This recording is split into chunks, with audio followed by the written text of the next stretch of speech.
And in the heat of battle, in the middle of his combat with the king's sister, Masago, he has another debilitating vision. You're listening to Path of the Jedi with your host, Ronnie Cruz. All right, welcome to Path of the Jedi, the podcast where Star Wars meets personal development. My name is Ronnie Cruz, your host for this enlightening adventure. And it certainly has been. This trip through Star Wars Visions has been pretty eye-opening. I feel like I've learned a lot with these animated shorts. I mean, it seems that the creators and the different production houses packed a lot into these episodes. So it's something that for sure we will be revisiting in the future. Today, we're going to talk about the final episode. We're on the last episode, and that's why I brought it up. But before we get into all of that, I wanted to first remind everybody that this Sunday, May the 15th, we will be starting our weekly book discussions on our next book. For those of you who are unaware, I actually host a free weekly personal development call. We do it over Zoom every Sunday. And periodically, we'll do a book study. And this coming Sunday, we're starting a book called Are You Up for the Challenge? Now, I absolutely love this book. If I had to describe it, I would say it's a principle-based instruction manual for creating lasting change in your life. So this is going to be great for anybody who is looking to make real changes in their lives, whether it's financially, whether it's with your health, whether it's with your relationships. All of that stems from your mindset, and this book serves as the perfect guide to helping you make those lasting changes. So again, it's absolutely free. There's no cost outside of getting your own copy of the book. There's no cost to you. So here's a couple of things if you want to participate in this weekly call that you have to do. First, join our online community on Facebook. It's Path of Growth Community. So it's facebook.com/Path of Growth. And I'll put all of this in the show notes of this episode. But join that. That's where you'll get all the weekly information for the Zoom link and everything like that and what chapters we're going to be covering. And then after that, go to pathofthejedi.com, hit our recommended reading list, and you'll be able to buy your own copy of Are You Up for the Challenge by Rod Hairston from there. And that's it. All you have to do after that is read along with us and join us on our weekly calls. Again, it's absolutely free. So just make sure you join our online community, the Path of Growth community on Facebook, and you'll be able to participate in this next book study that we're doing. Of course, if you have any further questions, please absolutely feel free to reach out. You can send me an email at info@pathofthejedi.com and put Are You Up for the Challenge in the subject heading. Whatever questions you might have. I mean, it's a pretty simple process. But if you do have any questions, I'm happy to answer them. Of course, you can always hit me on my socials as well, on the POTJ podcast on Twitter and Facebook. Okay, so now that we got that out of the way, let's dive into the meat and potatoes. Today, we are talking about Episode 9 in Star Wars Visions, entitled Akakiri. I think that's how to pronounce it. Akakiri, Akakiri, which I learned looking it up on the internet is a Japanese word for red haze, which for those of you who have seen this episode or watched this episode know that definitely plays into the story. Now, I was searching online for an episode summary for this one, and the best one that I could find comes from Mia Johnson of darksideoftheforce.com. And I love that URL. I'll leave the link in the show notes of this episode so you guys can read it. But she, I think, sums it up the best of the ones that I found. She says, the episode follows Jedi Tsubaki and Princess Misa as they trek back to her castle following her father's death. Taking over the throne is Sith Lord Masago, who is the king's sister, and she is not going to give up power so easily. This, I think, is a good overall summation of what's happening in this episode. It gives us a good bird's eye view. Obviously, our heroes, Jedi Knight Tsubaki and Princess Misa, go through a lot of stuff in order to reach their primary objective, which is to get to the castle and recapture the throne. There are some other details in the story that I think are pertinent to, well, getting a better, clearer picture of what's happening or why things are happening. First of all, Jedi Knight Tsubaki isn't actually from this planet. We find out that he had visited here, well, not visited here, but he was here years ago when he was younger in order to help the king from other invaders, right? There was an invasion years ago, and as a young Jedi Knight, he came to help. And it was then that he first met Princess Misa. Come to find out later on, he actually developed feelings for Misa then, which of course it's forbidden in the Jedi Order. Well, feelings aren't forbidden, but developing relationships and romantic ties, it's not allowed. Despite this, we see that Tsubaki still actually harbors feelings for Misa, and that's why he has returned to help her after her father was overthrown and killed. I mean, he says he's there because there's no way that they can defeat a Sith Lord on their own, but we know in the subtext that he's actually still in love with Princess Misa. A second detail that's pretty important to the story, we learn early on that Jedi Knight Tsubaki is actually having visions, and they come to him in this migraine with tinnitus, high-pitched ear noise, debilitating headache kind of situations. And he has these visions of someone, we can't really tell who it is, there's no face in the vision, but somebody is being killed very violently. Somebody's dying a violent death. Now, even though we can't see who it is in the vision, we can't identify the individual, I think it's safe to say that Jedi Knight Tsubaki is worried, is very concerned that the person in the vision is actually Princess Misa, and that's what drives him to come back to the planet and help her. He's on this mission to largely prevent her from dying. Now, when he tells his master about this vision, the wise master actually advises him not to go because he's going to be too susceptible. He's too emotional right now. He's too much in a state, and he's going to be susceptible to falling to the dark side as a result of this. Hearing this actually drives him even more to go help Princess Misa because now his primary directive is to prevent all these things from happening and to show that nothing is predestined, that we actually can affect the outcome of things. With his vision headaches becoming more and more severe as we go through the story, his mission to prevent the princess's death and to prevent his own fall to the dark side become more and more dire. When we get towards the end of the episode, they actually get captured. They get captured in the castle. They get to the castle, but then they get captured. And in the heat of battle, in the middle of his combat with the king's sister, Masago, he has another debilitating vision. And so at this point, he has to muster all his strength, all his power to prevent this, to prevent the princess from dying. And so he fights through this red haze. His head's not even clear yet. He's fighting through this red haze, and he's able to take out the guards one by one. And when he slashes and kills the last guard, however, he hears a scream. And when he goes over to the dead guard's body to take off his mask, we actually see that it's Princess Misa. While Tsubaki was lost in his vision, the king's sister forced Princess Misa to wear that mask, so he had no idea that it was even her. And now his vision has come true. It's at this point that the king's sister, Masago, makes her pitch, right? Like all good Sith do. Come join me. Together we can rule the galaxy. Together we can bring order and peace to the galaxy. And you can even help Misa. There's a little bit of back and forth, of course, as he tries to resist joining the dark side. But pretty much what Masago says is, come join me in the dark side and I'll show you how to help Misa. And this is that turning point where, because of his love for Princess Misa, he decides to join the dark side. He decides to go to the dark side of the Force. And together with Masago, they actually heal her and bring her back to life. They revive her. And Masago, again, true to Sith fashion, says, there is nothing that has not been fated. And that's how it ends.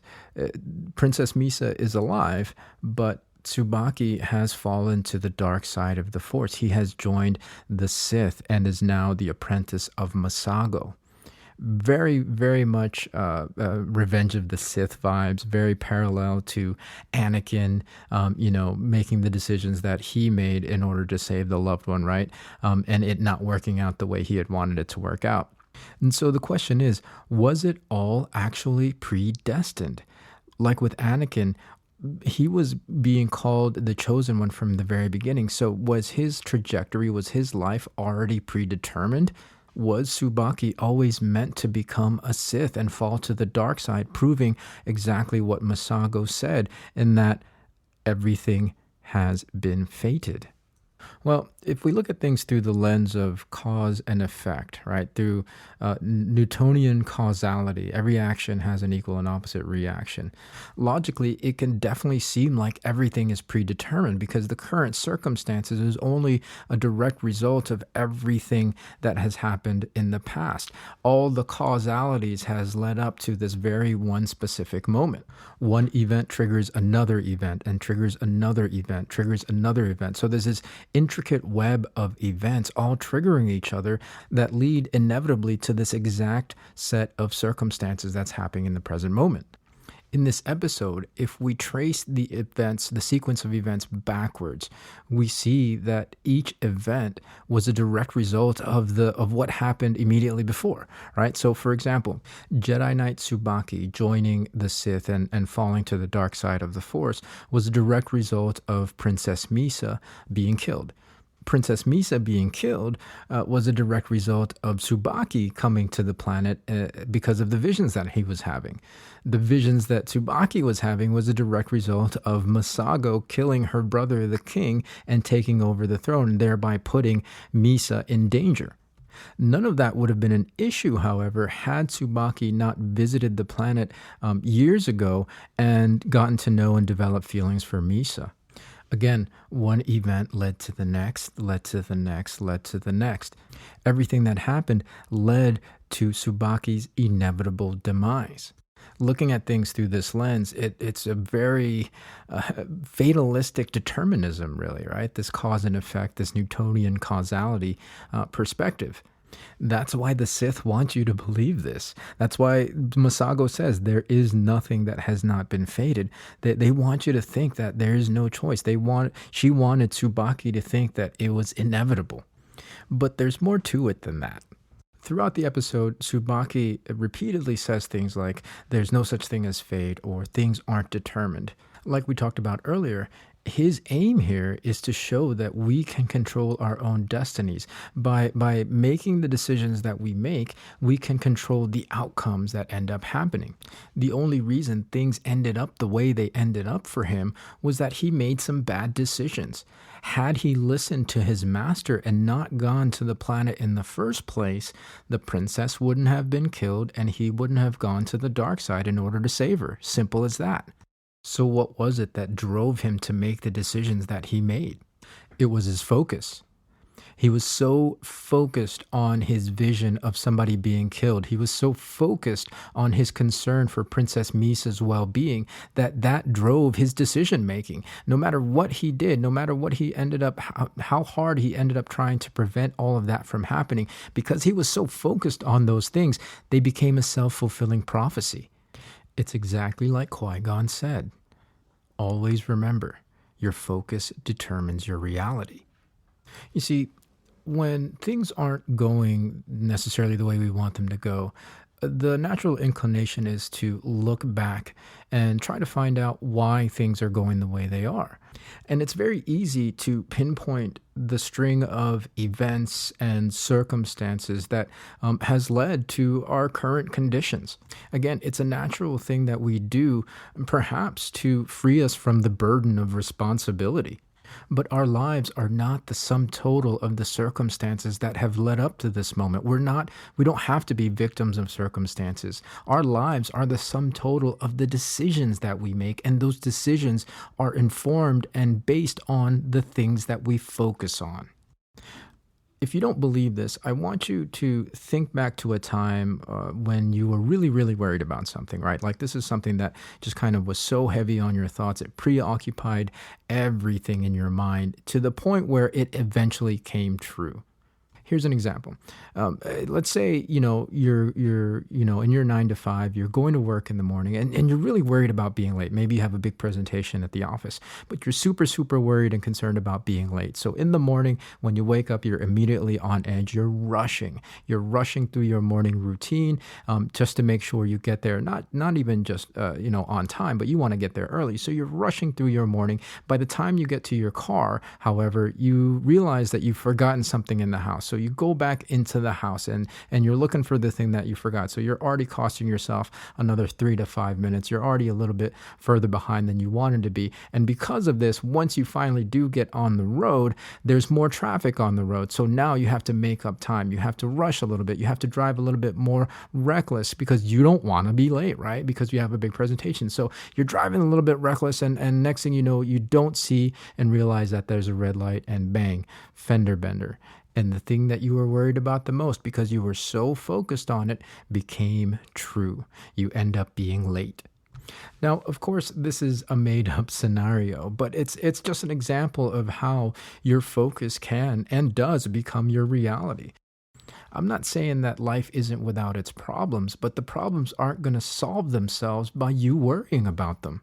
So we have to really, really work on being more and more intentional with what we focus on if we want to be more and more intentional with the outcomes that we want to create. Instead of focusing on the things that we don't want in life, focus on the outcomes that you do want. You only have to be destined for the things you choose to be destined for. Remember what Qui-Gon said. Your focus determines your reality.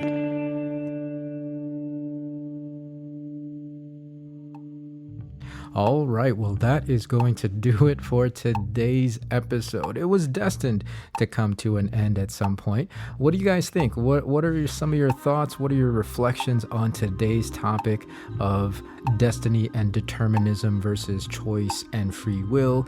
Your thoughts on episode 9, Akakiri of Star Wars Visions, anything that happens to be on your mind coming out of today's episode. Let us know what you think. Hit us up on our socials. That's at POTJ Podcast on Twitter, and on Facebook is facebook.com/POTJ Podcast. And of course, you can email us at info@pathofthejedi.com with the title of today's episode in the subject heading. Yeah, let us know what you think. I'd love to hear from you. Even send us an MP3 if you want. I'd love to play it on the show next week. But yeah, this is a good one because there's a lot of, especially right now, we can definitely feel like things are spiraling out of our control. There's so much going on in the world that we can feel helpless in this crazy soup of circumstances, right? Like a feather in the wind.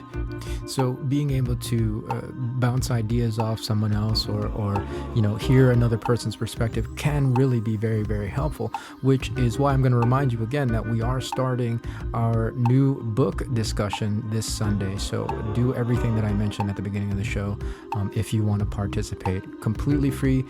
Just got to buy the book and join the Zoom. Cover me, Porkins. Okay, so this week's shout out is a little different from the shout outs I've done in the past, but I wanted to give a shout out this week to my dear, dear friend, Mr. Joel Ocampo. That's right, Joel Ocampo. Now, this is a guy, there's a group of us, I think I've mentioned this in the past, there's a group of us that all grew up together, and I've known Joel at this point, I don't know, who knows, 40 plus years, and there's a handful of us that have known each other this long. Recently, Joel's father passed away the other week, and so number one, I wanted to give a shout out to Joel and his family as a way of supporting him through this, what could be a difficult time, right? So for those of you guys listening out there, you may or may not know Joel, but let's send him and his family some healing force, some support, thoughts and prayers, whatever you believe in, but let's just send him some love and support and that kind of energy as they're going through this transition, as they're going through what can be, again, a difficult time. Number two, these shout outs, as you guys know, are a way for us to recognize and celebrate people. So, I wanted to bring this up because Joel, I wanted to use this as a way to celebrate Joel's dad, right? He has passed on. He has become one with the Force. as Yoda has said, death is a natural part of life. Rejoice for those around you who transform into the Force.